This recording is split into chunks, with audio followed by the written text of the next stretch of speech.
ഒരു മുമ്പിൽ നമുക്ക് കാണാനായിട്ട് കഴിയുന്നത് വൈജയന്തിയാണെങ്കിൽ എല്ലാ അധികാരവും തിരികെ പിടിക്കാനായിട്ട് ശ്രമിക്കുകയാണ്.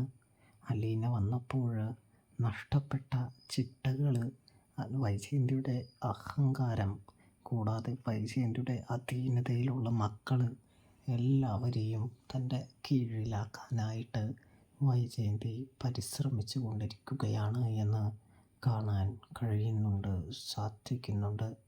പക്ഷേ നമ്മുടെ വൈജയന്തിയാണെങ്കിൽ ഈ കാണിക്കുന്നതെല്ലാം മക്കളിൽ വെറുതെ ദേഷ്യം പിടിപ്പിക്കുന്നുള്ളൂ എന്ന് കാണാനായിട്ട് കഴിയും, സാധിക്കും.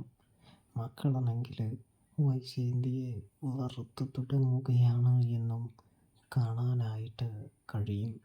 അപ്പോൾ സബ്സ്ക്രൈബ് ചെയ്യണേ.